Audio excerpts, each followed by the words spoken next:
How to heal attachment disorder.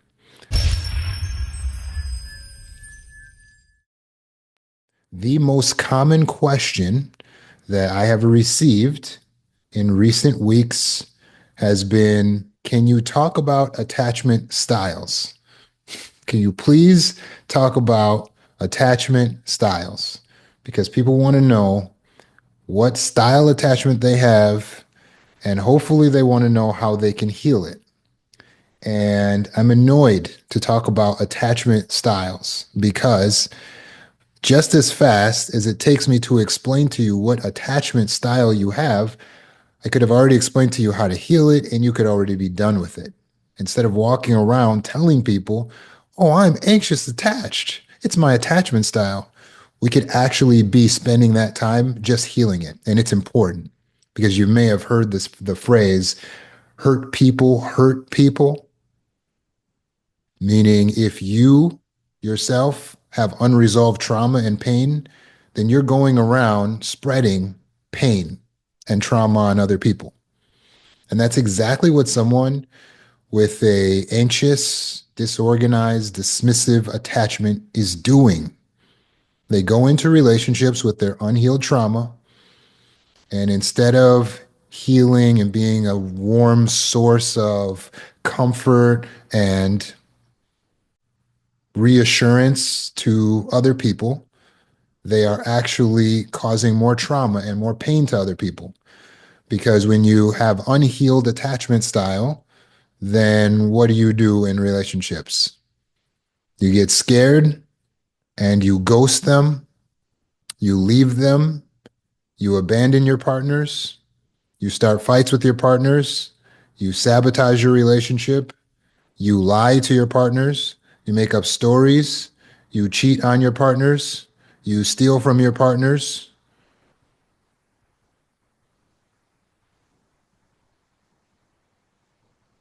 What good is that? And perhaps you want to be able to say, well, hey, it's because of my childhood trauma. But if someone comes and dumps a bunch of trash on your front lawn, whose responsibility is it to clean that up? It's not your fault that someone dumped the trash on your lawn, but it is your responsibility to clean it up. Likewise, it's not your fault that someone has traumatized you, but it is your responsibility to heal that trauma and not pass it on to someone else. It is your responsibility to heal. It is not okay to say to someone, oh, yeah, sorry, I have an anxious attachment style. That's not okay.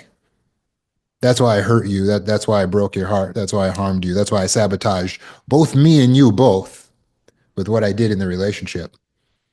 So, by popular demand, I will break down the attachment styles, but please take note on how to heal these things and get to work tonight, today, right now. I want everyone who's in this call. So we got 350 right now, plus 30 in our Zoom call. I want all nearly 400 of us to heal the attachment style so that we can stop hurting ourselves and hurting others. We heal it tonight. We heal it tonight because it's not too hard for you to heal. It's not that, oh, you're born with this attachment style. Oh, well, your parents messed you up. You don't get to have love for the rest of your life. Come on. No, we can heal this. We can heal this. So let's break down the different types of attachment. Of course, there's secure attachment. We'll save that till the end because a securely attached person doesn't have any attachment issues or disorders, right? They're just securely attached. So let's talk about the anxious attached person. So the first one is the anxious attached person. The other term for this is preoccupied. So the anxious or preoccupied attached person craves closeness with others. They fear rejection and abandonment. They crave the closeness, but they fear rejection and abandonment.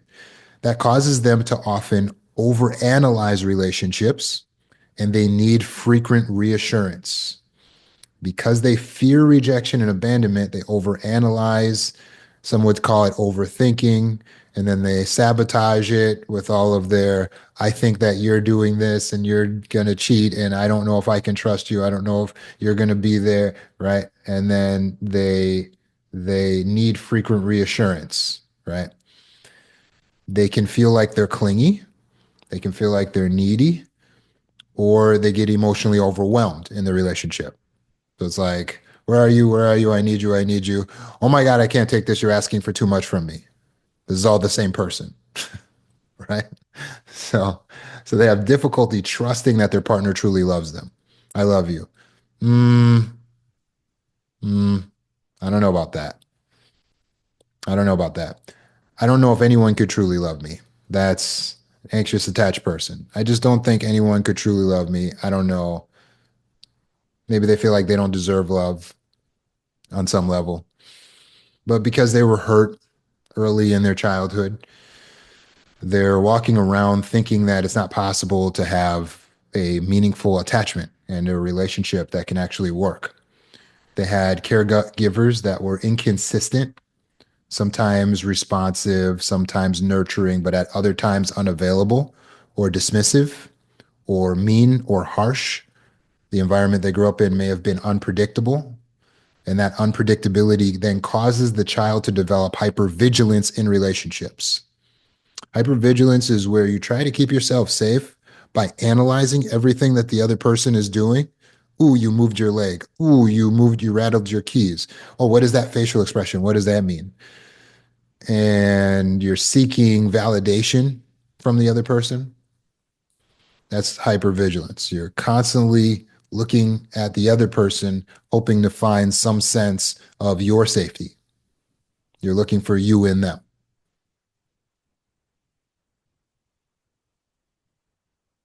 What do you think about that? Do you think that we're supposed to be looking at another person for our safety? Does our safety come from analyzing the body language of another person?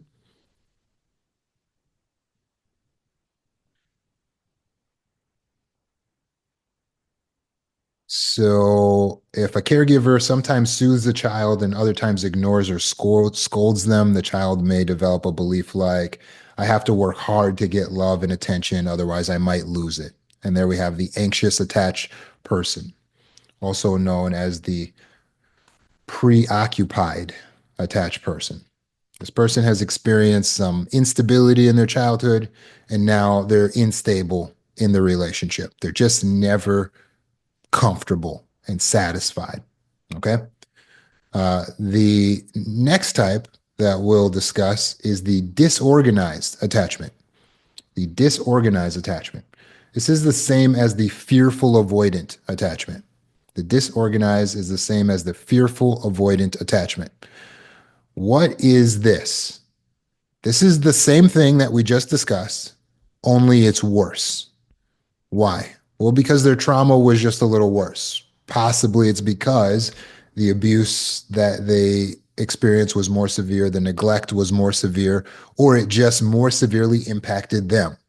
So as a result, they experience deep craving for connection due to their deep sense of loneliness, and then a more intense fear of getting hurt, and they struggle with trusting others, and they sabotage their relationships. They may go as far as to start fights in the relationships, make accusations in the relationships, do everything and anything except resolve relationship conflict in a healthy, meaningful way. They struggle with being able to look at the other person in a positive light consistently. They're always looking for the negative in the other person because they believe that this person has to hurt them. They believe that this person has to turn out to be a bad guy. They have to turn out somewhere, some way along this line here, this person is going to be the villain. And so they're constantly seeking out where that could be so that they're not surprised. And this causes them to have a dichotomy of pushing the person away and seeking closeness. So they're the same person that's like, you know what? We got to break up. We got to break up. We got to break up. Same night, they're, I love you so much. They're cuddling. I never want to be without you. What's going on? two extremes in one person. They're going to two extremes. They don't know how to keep themselves feeling safe. They don't know how to feel grounded. They don't know how to get what they need, get their needs met. They probably have a history of unresolved trauma and abusive relationships because they're going to crave the type of partners that are emotionally unavailable or physically unavailable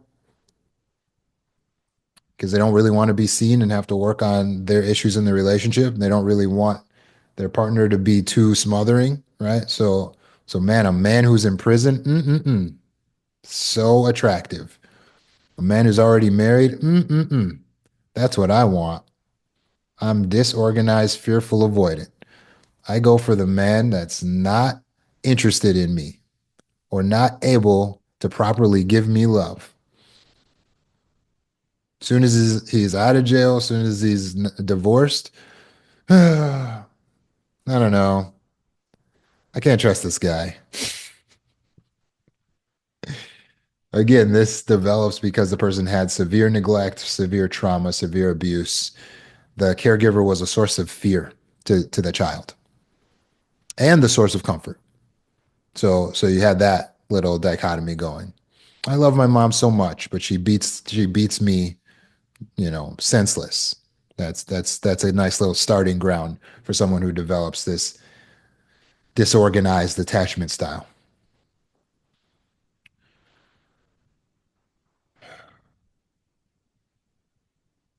The next one is the dismissive avoidant. The dismissive avoidant is also known as just the avoidant. So whatever term you use doesn't matter. This person very simply values their independence and their self-sufficiency and their freedom over all else. They are not craving emotional connection. They are not craving closeness. They struggle actually to be close and to be intimate and to be vulnerable. And they suppress their emotions and they avoid deep relationships. They like all the relationships to be on the surface and to be shallow so that they could just kind of keep it moving because they don't want to get close to anyone. Because I met one client who was like this. She said, uh, I forgot what she said. Every guy is either going to be drunk, a drunkard, a drug addict, or an abuser. That's what she told me. And she's talking to me. I'm none of those things. Like, what are you talking about? How is every guy going to be that way? But she's determined in her mind that she just can't be safe in a relationship. So she's gotten to the point where she's just gone all the way over to the other side and she's become the hermit. She doesn't care about the relationships. And these people may do well in life. I mean, they may go do great at their job. They can certainly focus on their job since they don't have relationships. They may do great in their friendships, which are shallow friendships. They don't have anything super deep. When their friends try to get close to them, have a deep conversation, they just kind of rebuff and like change the subject. And all of a sudden you can't like ever feel like you're truly close to the individual. That's the dismissive avoidant. They want to be alone. They want to live alone. They want to be in their house. They don't want to be with anyone else. They're not vulnerable. They're not available. They're not intimate. They don't want to touch. They don't want to hug. They don't want to kiss. They suppress the emotions. They avoid the deep relationships. They appear to be distant and they're like, whatever. They're indifferent to relationships. The worst thing is when one of these people actually leads someone on at first and gets into a relationship, and then it turns out they're not interested in relationships, leaving the other person just hanging. Like, well, what happened? Why are you just suddenly you don't love me? Hmm. Because they're a dismissive avoidant. They just dismiss and avoid all intimacy, all connection. And that's how they feel like they keep themselves safe. Because after all, every man is a drunkard, a drug addict, and an abuser, right? That's the mentality of a dismissive. How did this happen? They had caregivers that were either emotionally unavailable and neglectful or too engulfing, too controlling of the children, too judgmental and criticizing of the children. And so the child just learns that expressing emotions doesn't result in comfort, doesn't result in connection, just results in judgment and ridicule. And so they suppress their needs. At least they suppress expressing their needs and they learn to rely on themselves.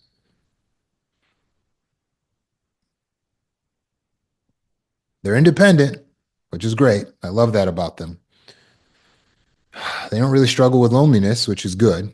I love that about them. But they're not even open for the idea of connection. They're too afraid. They're too afraid. So how do we solve these problems? How do we cure it? Are you ready? Are you ready to get cured now? Now that I've talked about these ridiculous ways of showing up. And they are ridiculous ways of showing up. They're not wise. And the opposite of wisdom is foolishness. So you're actually showing up in your foolish, most unwise self. Another word for it is stupid, stupidity. You're showing up as your most stupid self. Well, wait a second. Hold on here. I'm a trauma survivor. How are you going to say that I'm stupid? Are you calling me stupid for what I'm doing? Well, are you operating in wisdom? Are you taking the time to actually analyze what would be best for all the parties involved?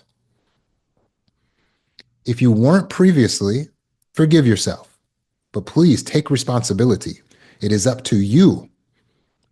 It is up to you to heal this and to make sure you're not another hurt person hurting other persons. It is up to you to become a person who's open for connection, can handle the connection without becoming overly attached and clingy, but can also value their independence because that's what a secure person is like. Some people said, "Can you give me an example of what it's like to be a secure person? What does that even look like? What would a safe, secure person even appear to be?" A securely attached person is someone who feels comfortable with intimacy and closeness, but they also can balance independence and dependence on others. You could do that too. Everyone here has the ability to be a secure person, someone who likes closeness, likes intimacy, but also likes to have their time alone. You can do that. They value their independence, but they know how to depend on another person, how to play on a team. They know how to play their role on a team. They're able to give trust. They're not confused about who, how, where do, how do I trust? I don't know how. No, they just analyze the situation and they realize that if they withhold trust, then they're preventing a relationship from being able to happen. So they don't withhold trust. They give trust so that a relationship can happen. Well, then aren't they vulnerable and exposed to being hurt? Yes. That is what it means to be a securely attached person. They are secure, meaning they're able to get hurt, but they're not afraid of it. They don't fear the hurt so much that they're just going to quick hurt the other person. Whereas in your unhealed trauma, you will dump someone because you think they might be thinking about potentially dumping you down the line. What is that? A securely attached person would never. A securely attached person would choose to do everything that is in the best interests of the other person as well as the best interests of themselves. And choosing to trust is in the best interests of everyone because the moment you cut off the trust, you cut off the relationship. It doesn't work. Well, I'll stay, but I'm not going to trust you. Well, then don't stay. We can't have a relationship without trust. It's the currency of relationships. A secure person manages emotions and communicates effectively. They manage their emotions. That means when you get them mad, which they can get mad like anyone, they can get irritated, but they're able to bring it back down. They go, mm, give me 2 minutes. And they're able to come back after a couple minutes and, all right, look, and talk to you. And then they use communication. They speak with their words. Remember those? They say, hey, I don't like it when you talk to other guys, blah, blah, blah, such and such. They say, hey, I don't appreciate it when you make eyes with the waitress, blah, blah, blah. Hey, I don't like when you talk bad about my family. They use words and then they allow the other person to listen and respond. And then they're able to have a discussion and probably come to a resolution and they can continue on skipping off into the sun because they are securely attached. Does that mean that they had a perfect childhood? No. It just means that they're not going to allow their childhood trauma to define them. And that's what you're going to do. If you're here listening right now, even if you just joined us, you are here on time to heal your attachment disorder. You are going to make the choice. You are going to make the decision to not allow your childhood trauma, your past relationships to define your future. This present moment, going into the future, constantly folding into the future, is all we have. Imagine allowing it to be marred by the past that's already been written. That's not wisdom. All of these attachment disorders, the anxious attachment, the avoidant attachment, the disorganized attachment, all of those attachment disorders come down to one thing in common: fear. Fear. They allow fear to control their actions. Fear. They're finding exits and retreating. Fear. They're always stuck, paralyzed, never knowing what to do. They're either like a squirrel where they're anxious and oh, I want this, I want this. No, no, no, no, no. I want this, I want this. No, no, no, no. Or they're just avoidant, like what's an animal that always hides? Some animals that just hide, like snakes. They're very, very avoidant, right? You don't want to be like an animal. You want to operate as a human that was made in the image of the divine. So, what are we supposed to be guided by, if not fear? Because fear is only appealing to the base animal state. But we're supposed to be in the ethereal state, not just the base animal state. So, what are we supposed to be guided by? That's correct. Love. We're supposed to be guided by love, not fear. Let love replace fear as your guiding force, as your guiding energy, and this attachment disorder cured. There is no anxious attachment when you allow love to guide your every action. There is no disorganized attachment when you allow love to guide your every action. There is no dismissive when you allow love to guide what you do. The reason you're doing all of those mean, harsh, hurtful, abusive, traumatized actions is because you're just guided by fear.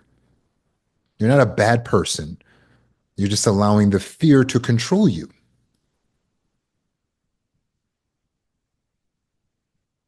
But some people may say, well, that's easier said than done because I don't know what love is. I never seen love before. Get your pen.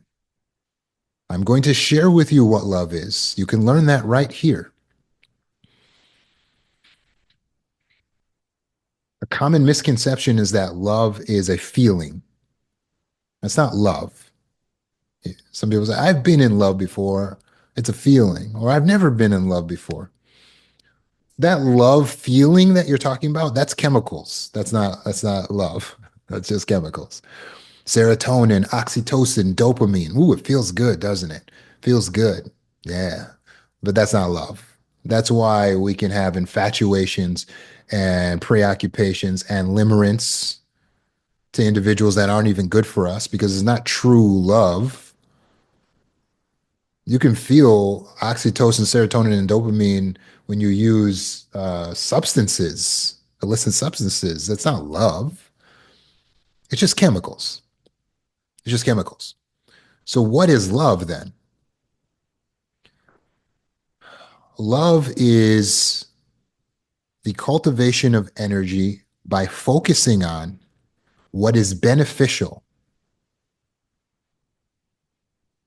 It's the cultivation of energy when focusing on what is beneficial towards said target. That's love. So if I say I love you, what I mean is that I'm focusing on what is beneficial about you and for you. That is love. It is focusing on what is beneficial about you and for you. So to love yourself, it is to focus on what is beneficial about yourself and for yourself.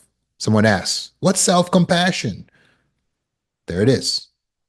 Love is the focus of what is beneficial about you and for you. For example, if I'm looking at a woman that I choose to love, right? Because a husband can choose to love his wife or he can choose not to. Then I'm going to look at that woman and say, what is beneficial about her? Oh, she's been loyal to me. Oh, she's very kind. Oh, she's very beautiful. Oh, she provides for the home. Oh, she is a safe place for me to someone to talk to.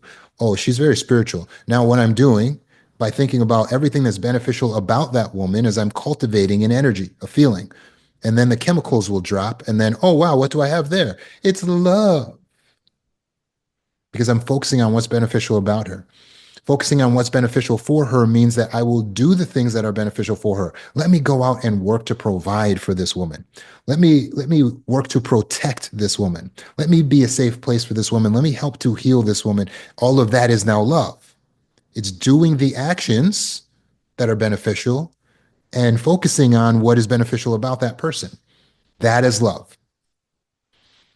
So I want you to see love as a principle, as a choice. It is something you're 100% in control of, contrary to what you may have thought.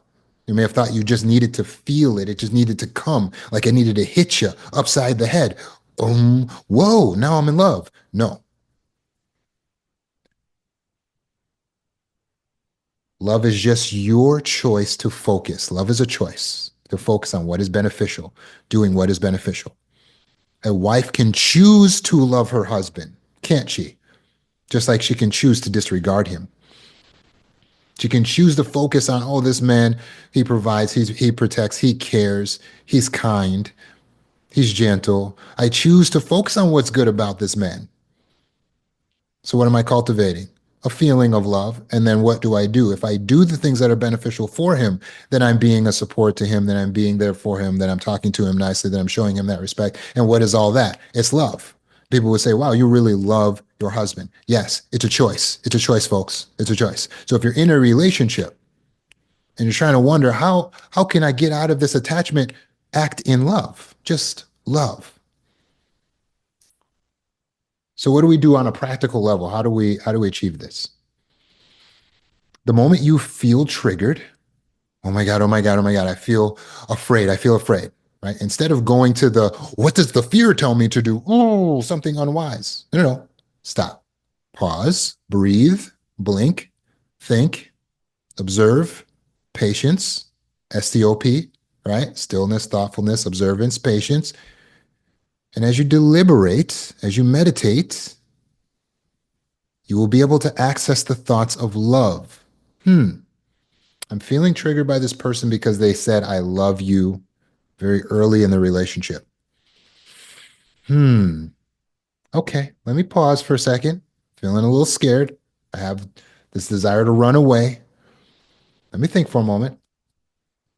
Okay. I'm just feeling overwhelmed, I think. And I think I'm feeling overwhelmed because I had childhood trauma and him telling me he loves me makes me feel like it's not really genuine or just that I'm going to lose myself in the relationship. I see these feelings. I see these feelings. Is that the only thing that could be? Well, no, he could be genuine also. He could really mean what he's saying. He could have good intentions. So what would be the action of love on my part? Well, if I focus on everything that's beneficial about him, that is what's good about him, then I'll look at him from the standpoint of not having bad intentions, but I'll just assume he has the best intentions. I'll remember that he's very good in this area, this area. I like this about him, that about him. Yes. And now what is the action that I can do that would be a loving action, both to myself and to him? Well, I could just not say anything, but that wouldn't be loving to myself. And I could leave, make myself feel safe, but that wouldn't be loving to him. So what I will do instead is I will use my words and I will tell him the truth. I will open my mouth and I will somehow find a way to put together, to cobble together a sentence. It won't be perfect, but I'm going to tell him how I feel. Then you sit down with the person. Hey, listen, when you said I love you, it made me feel these things. And that scares me. Then allowing them to respond. Now what happens? Well, now we have a discussion that could be potentially constructive. The relationship could thrive, it could flourish. Or if he doesn't like what you have to say, or if you don't like what he's saying, then you could mutually decide to part ways. But if the person is not abusive, if they're not toxic, then don't be quick to throw away a relationship. Even if you decide that you do want to leave, you can do so in a loving way. Did you notice what happened in that scenario? The person used honesty. If you want to know how to heal your attachment disorder, default to love, which includes honesty. Honesty is another word for assertiveness.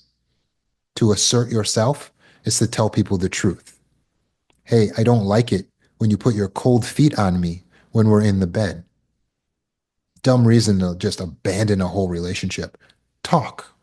Tell the person, I don't like it when you show up at my job with flowers.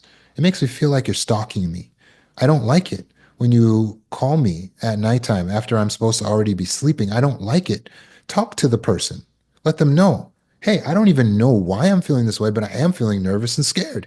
I just want to let you know that I'm going through this feeling. I'm feeling an overwhelming pressure to like leave and get my space because I really value freedom. I value independence.